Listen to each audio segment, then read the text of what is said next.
Maharashtra medical काउन्सिलमध्ये homeopathy डॉक्टरांच्या नोंदणीच्या सरकारी निर्णयाला विरोध करण्यासाठी इंडियन मेडिकल असोसिएशन IMA च्या नेतृत्वाखाली 18 सप्टेंबर रोजी राज्यभरातील जवळपास 1.8 लाख डॉक्टरांनी एक दिवसाचा लाक्षणिक संप पुकारला आहे।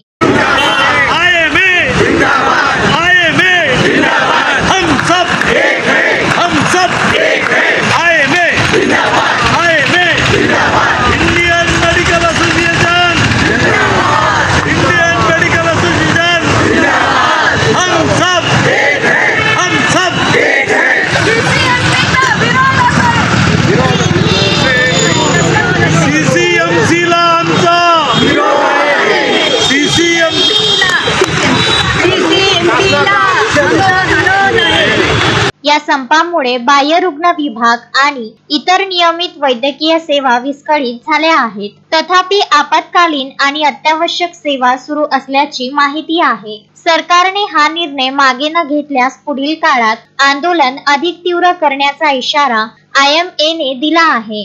मी doctor Vasant Lunge, headquarter new Delhi joint secretary.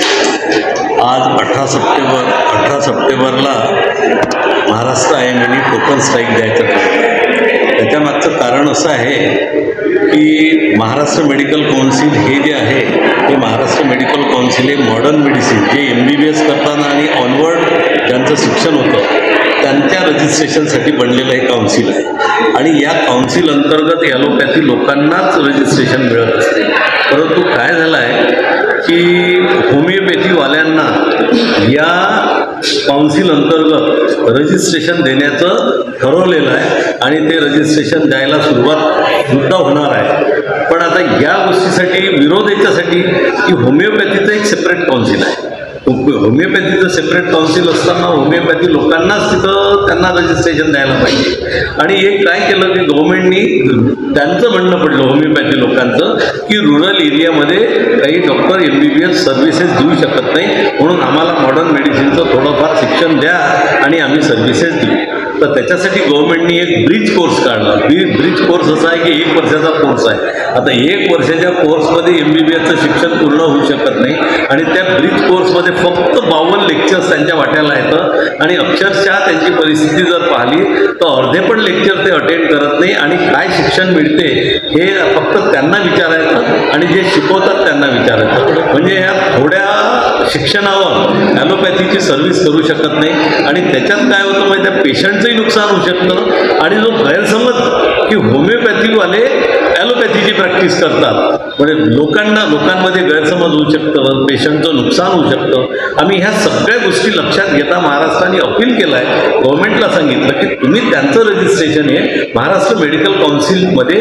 Include करू नका आणि हे जर केलं तर पॅथीचा हा विषय बाजूला ठेवा। आम्ही होमिओपॅथीबद्दल फार सिंपती आहे, मला आयुर्वेदीबद्दल सिंपती आहे, त्यांचं सेपरेट काउन्सिल आहे, त्यांना सेपरेट राहू द्या, मिक्स करू नका। त्यांचे चांगले रिझल्ट आहे तर चांगले रिझल्ट मिळू द्या आणि ॲलोपॅथीचे खूप लोक आहे आज तयार झालेले की ग्रामीणमध्ये काम करून राहिले आहे आणि असा हा गडबड करण्यात आलेली आहे। आपकी मेन डिमांड क्या है? मेन डिमांड है कि त्यांना MMC अंतर्गत रजिस्ट्रेशन देऊ नये, ही महत्त्वाची डिमांड। और आप क्या करेंगे उसके लिए? काउन्सिल अंतर्गतच राहू द्या, होमिओपॅथीचं सेपरेट काउन्सिल आहे, आम्ही रिस्पेक्ट करतो त्या काउन्सिलचा, करतो त्या पॅथीचा रिस्पेक्ट करतो आणि त्यांच्या पॅथीचे रिझल्ट आहे तर त्यांना त्यांचं काम करू द्या आणि ॲलोपॅथीवाल्यांना ॲलोपॅथी। आगे की कार्रवाई क्या रहेगी आपकी? आगे की कार्रवाई क्या रहेगी? आगे की कार्रवाई आज तो बंद आहे, टोकन स्ट्राईक दिलेला आहे, लाक्षणिक संप म्हणून महाराष्ट्रभर पुकारलेला आहे। सगळ्यांनी आपली OPD दवाखाने बंद ठेवलेले आहे। आता पुढे असं आहे की विद्यार्थी यात उतरणार आहे, माड आज उतरलेला आहे आणि हे सगळं जर उतरलं तर थोडं काय होईल की ज्या सर्व्हिसेस मिळून राहिलेल्या आज समाजाला, पेशंटला ज्या सर्व्हिसेस त्या समाजाच्या सर्व्हिसेस मिळणार नाही असं एकंदर पिक्चर दिसते आहे। त्याच्यासाठी लवकरात लवकर शासनाने निर्णय घ्यावा, महाराष्ट्र शासनाने खास करून, आणि त्यांना त्यांच्या पॅथीमध्ये राहू द्या, त्यांच्या काउन्सिलमध्ये त्यांना राहू द्या, आमच्या काउन्सिलला त्यांनी डिस्टर्ब करू नये MMCला, एवढी आमची मागणी आहे। अशोकभाई जोशी, विदर्भ न्यूज, अमरावती।